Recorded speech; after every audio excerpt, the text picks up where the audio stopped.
Graça e paz, igreja do avivamento. Diga bom dia para quem está aí perto de você. Bom dia, Deus é bom, glória a Deus. Que o Senhor abençoe a sua vida, sua casa, sua família. Esse é o tempo que o Senhor preparou para nós. Você que está nos assistindo aí em casa também, o Senhor te abençoe, te guarde, te livre de todo mal. Oh queridos, como é bom, né? Estar envolvido na presença do Eterno. Esses dias, para ser mais preciso, na segunda-feira, fomos fazer uma visita lá mesmo, na zona rural de Santa Isabel.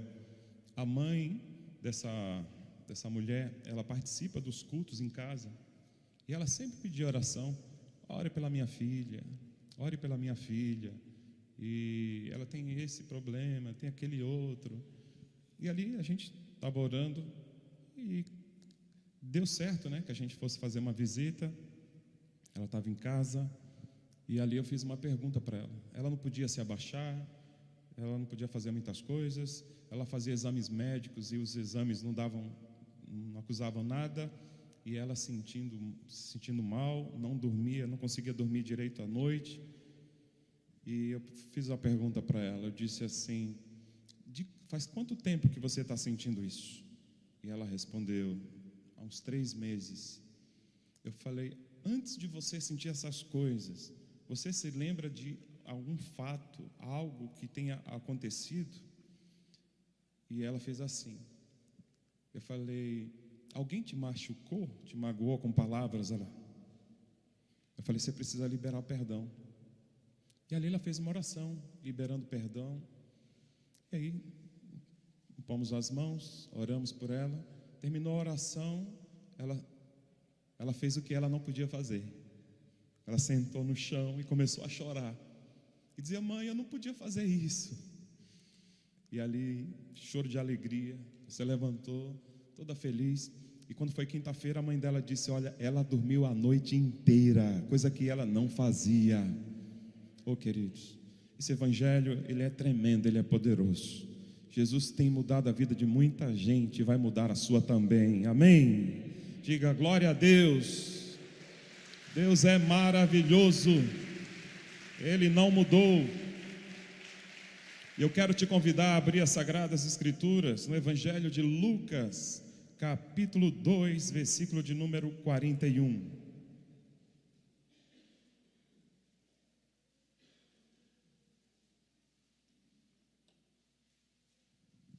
Lucas 2, 41.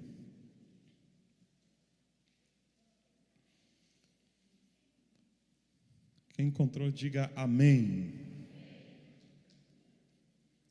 A palavra diz assim: seus pais iam todos os anos a Jerusalém para a festa da Páscoa.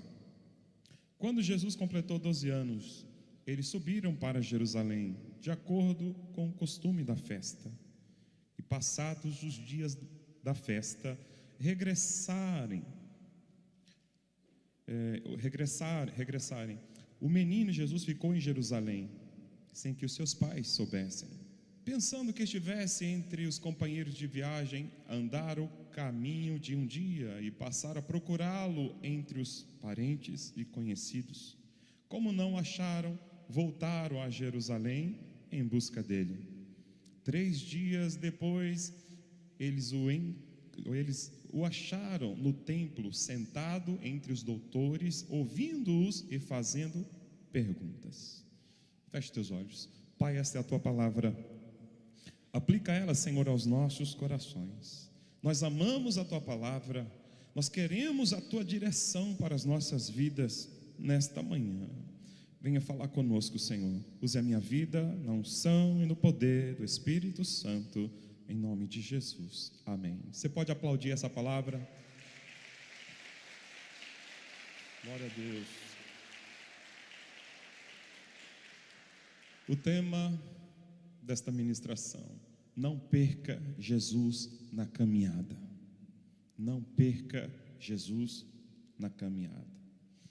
Todos nós aqui estamos caminhando, estamos indo a um objetivo. que é aquele grande dia onde nós iremos nos encontrar com o Senhor. Tudo que foi escrito na Bíblia foi escrito com um propósito, para a nossa instrução, para o nosso ensino. Os detalhes de um texto como esse são riquíssimos. Grandes lições nós podemos tirar desse texto, porque é possível perdermos Jesus. É possível, na caminhada, deixarmos Ele para trás. Então eu gostaria que você estivesse atento àquilo que o Espírito Santo está falando com você.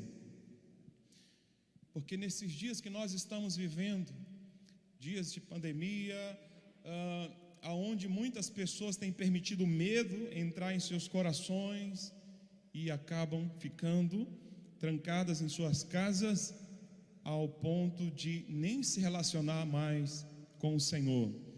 E por não vir à igreja, a frieza vai entrando em seu coração, e tomara que essas pessoas possam cair em si e retornar ao início e voltar à comunhão com o Senhor. Queridos, nesta vida nós somos as pessoas mais desgraçadas do mundo se perdermos a maior riqueza, que é Jesus. Não podemos perder Jesus por nada. A gente pode até perder bens materiais, mas o Senhor não podemos, porque se nós perdermos, nós seremos infelizes, seremos pessoas tristes, como eu já disse, frustradas. E não é esse o propósito de Deus para a minha e para a sua vida. É que a gente possa caminhar lado a lado com o Senhor. Como é triste para um pai perder um filho. Como é triste para uma mãe saber que o seu filho está desaparecido. Imagine o coração dos pais quando recebem uma notícia assim. E há uma procura de um lado para o outro, e vasculha tudo para encontrar o seu filho. Maria, ou melhor, José e Maria estavam indo à festa da Páscoa. E naquela celebração estava muito bom o ambiente ali, não é?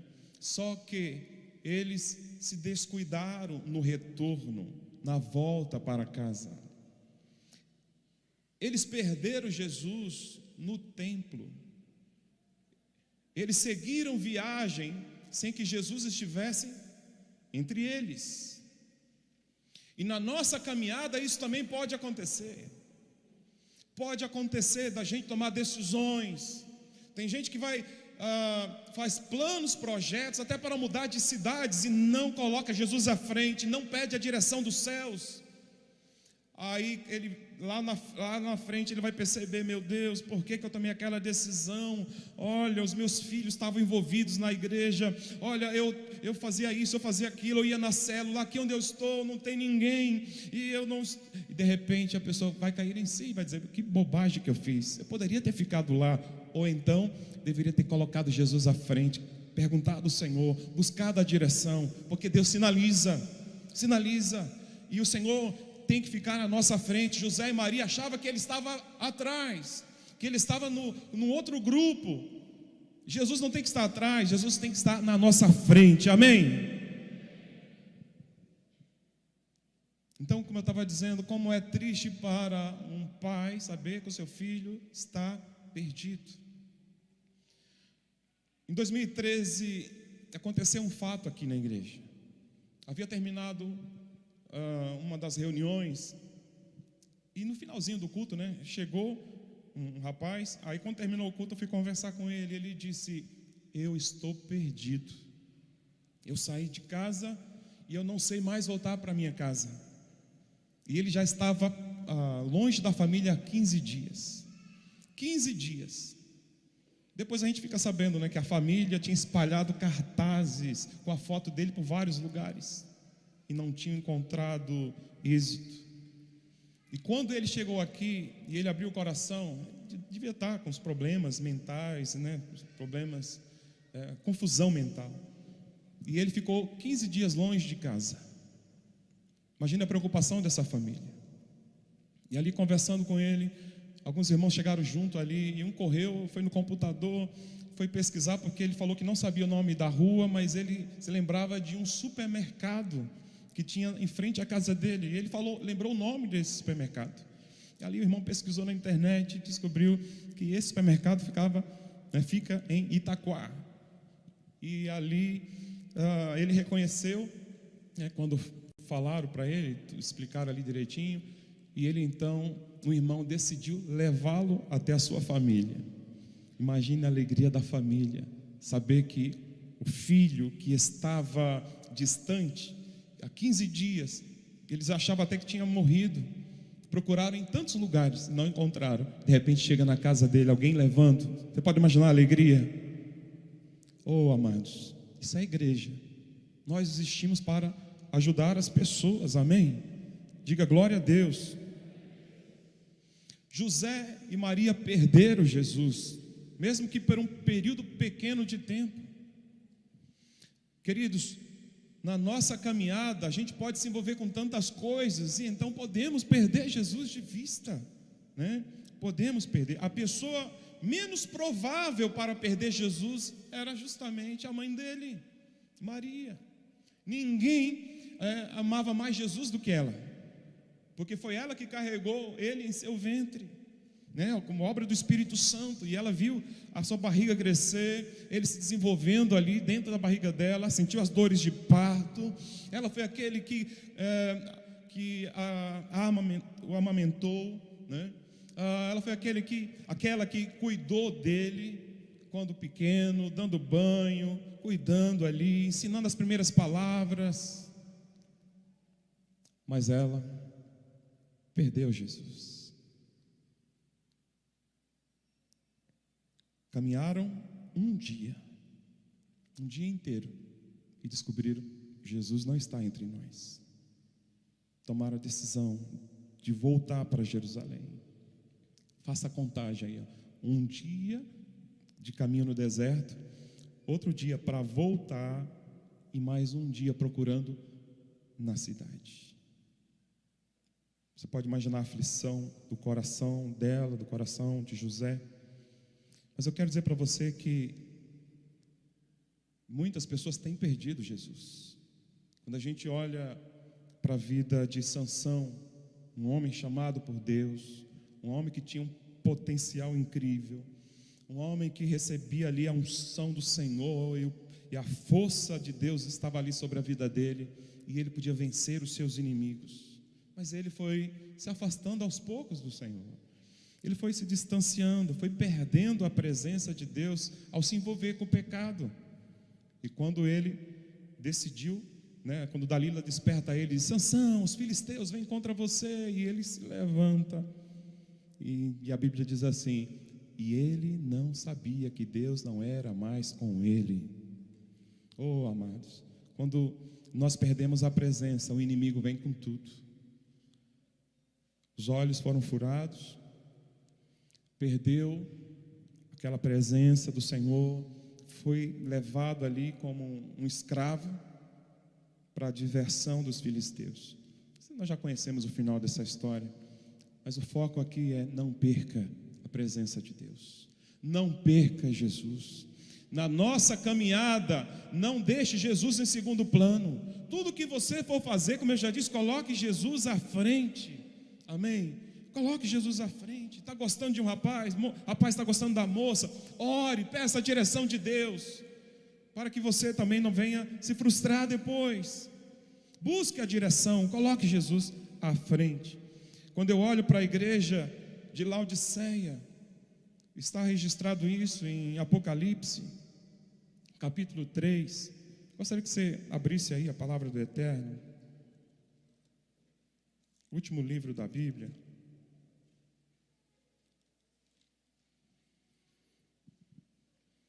Versículo 15, 3:15, nos diz assim: assim porque tu és morno Perdão, 15. Conheço as tuas obras e sei que nem és frio nem quente. Antes fosses frio ou quente. Assim, porque tu és morno e não és quente nem frio, estou a ponto de vomitar-te da minha boca. Porque tu dizes, sou rico, tenho prosperado e nada me falta, mas não sabes que és um infeliz, miserável, pobre, cego e nu. Eu te aconselho que compres de mim ouro refinado no fogo, para que te enriqueças, roupas brancas para que te cubras a vergonha da tua nudez não seja mostrada, e colírio para que o apliques sobre os teus olhos e enxergues.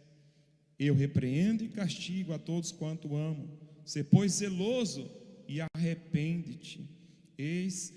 Estou à porta e bato. Se alguém ouvir a minha voz e abrir a porta, entrarei em sua casa e cearei com ele e ele comigo. Uma igreja que começou muito bem, uma igreja que contava com a presença. Jesus era entronizado ali entre eles, era glorificado. Um ambiente onde o Senhor sentia bem estar no meio deles. Mas chegou o momento que a prosperidade veio e eles tiraram os olhos de Jesus e começaram a olhar para a prosperidade, começaram a olhar para aquilo que eles haviam conquistado, ao ponto de declararem assim: nós somos ricos, não temos falta de nada. Eu quero que você preste atenção no que eu vou dizer para você. É possível subir nesse altar e pregar a palavra e não ter mais a presença de Deus. É possível subir nesse altar, cantar louvores ao Senhor e não ter mais a presença. É possível se envolver com as coisas de Deus e não ter compromisso com Ele, e não contar com a presença dEle. É possível. Precisamos abrir os nossos olhos, porque aquela igreja, ela tinha deixado Jesus do lado de fora. Eles poderiam ter ministros de louvores, bons pregadores, bons ministros, mas Jesus estava do lado de fora. Como eu já disse, nós podemos perder tudo, mas não podemos perder a presença dEle. A igreja de Laodiceia estava assim. Era uma igreja onde as coisas aconteciam, os cultos estavam acontecendo, mas sem a presença de Jesus. Onde que estava o Senhor? Do lado de fora. Mas o Senhor ama tanto a sua noiva, ama tanto a sua igreja, que mesmo como um corpo, como um ministério, tivesse deixado Jesus lá de fora, pelas atitudes, pelos direcionamentos que eles estavam tendo, Jesus então apela para o individual. Mas se alguém aí ouvir a minha voz e abrir a porta, eu entrarei e farei nele morada. Essa palavra é para crente, irmãos.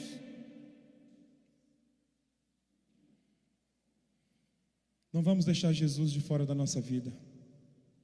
Não vamos deixar Jesus de fora da nossa família. Às vezes na nossa casa a gente dá tanto crédito, sabe, a tantas outras coisas. A televisão fica ligada o dia inteiro, mas a família não se reúne meia hora, seja para orar, para buscar a presença, para declarar que Jesus é o Senhor da sua casa. E aí queremos que Jesus faça as coisas acontecerem e não estão acontecendo. Será que Jesus não está do lado de fora? Ou será que Jesus é o Senhor da sua casa, da sua família? O que você tem entregado para Ele? Será que é só um pedacinho? Ou você tem entregado a sua vida por inteiro, a sua casa por inteiro para Jesus reinar? Se o caminho que eu estou trilhando não é digno da presença de Jesus, eu tenho que abandonar esse caminho. Se as coisas que eu estou fazendo não estão agradando ao Senhor, eu tenho que voltar ao início. José e Maria caíram em si e perceberam: nós esquecemos ele, esquecemos Jesus. E então tomaram o caminho de volta. Mas escute o que eu vou dizer para você. Mas aonde encontraram o Senhor? Procuraram. Voltaram para Jerusalém, saíram procurando. Não encontraram Ele ali, especificamente ali na cidade. Às vezes a gente perde tanto tempo procurando Jesus, tantas coisas. Sabe onde você vai encontrar Jesus? num ambiente como esse, onde o nome dele está sendo invocado. Onde estiverem 2 ou 3 pessoas reunidas em meu nome, ali eu estarei. Sempre que a família se reunir, sempre que você buscar Deus, seja na célula, seja no templo, saiba de uma coisa: você terá a oportunidade de se reencontrar, sabe, de confirmar a sua entrega da sua vida a Ele, a entrega da sua vida a Ele. Quem está entendendo, diz amém. Perder Jesus no templo era uma festa. É possível perder Jesus aqui dentro? É possível. É possível. Tem gente que entra dentro de um farisaísmo religioso, um fanatismo religioso, mas a vida está tão vazia de Deus. Uma pessoa frustrada, triste, mas é um religioso. Olha muito para a vida dos outros, julga muito a vida dos outros, mas essa pessoa é vazia de Deus. Você está entendendo? Tem gente que fala assim: eu não vou, não é o nosso caso aqui, mas um exemplo. A pessoa fala assim: eu não vou naquela igreja porque fulano de tal agiu desse jeito comigo, me tratou mal. Ei, você não deve vir à igreja por causa das pessoas, é por causa dele. Amém? A gente sabe onde tem gente, tem problema. E aqui é um grande hospital, aqui é para você ser tratado mesmo. Se o Senhor está puxando a tua orelha é porque Ele te ama, e a Bíblia diz que Ele recebe com vara todo aquele que Ele ama. Então seja restaurado, curado nas suas emoções, no seu físico, em todas as áreas da sua vida. Deus quer tratar você, Deus quer restaurar você, Ele quer restaurar a sua casa, a sua família. Você precisa dar espaço para Ele. Então Maria e José perderam Jesus no templo. Aqui é lugar da gente ter encontro com Ele, não de perdê-lo. Aonde foi que Judas permitiu que Satanás entrasse na sua vida? Foi na mesa da comunhão. Sabe, na hora que Jesus estava ali fazendo a refeição com os discípulos, na mesa, o diabo entra no coração de Judas, colocou algo maligno no coração dele, o projeto para atrair o Senhor. Então vamos estar sempre atentos e buscando a presença dele em todos os lugares. Vamos colocar Jesus na nossa frente. Vamos buscar a perfeita vontade de Deus para nós. Aí sim, nós vamos sermos pessoas felizes, que vamos viver o sobrenatural do Senhor. Amém? Você está entendendo? A Bíblia nos dá uma diretriz aí, em Hebreus 12:2, olhando firmemente para o autor e consumador da nossa fé. Não é olhando assim, um olhar de relance, não. É olhar firmemente. E esse olhar firmemente quer dizer o quê? Que você tem que prestar atenção. Sabe, o que é olhar para Jesus? Olhando para o autor e consumador da fé. É olhando as escrituras. Jesus é o verbo. Eu preciso buscar a Deus na palavra. Eu preciso me aproximar dele, conhecê-lo melhor. Ou será que você pega a Bíblia, sacode a poeira e vem para a igreja porque você não tem o hábito de ler em casa? Não vamos perder Jesus de vista. Nós estamos vivendo um tempo muito terrível, mas podemos fazer a diferença nesse tempo se estivermos lado a lado com o Senhor. Amém? Amém ou não amém? Jesus é tudo para você?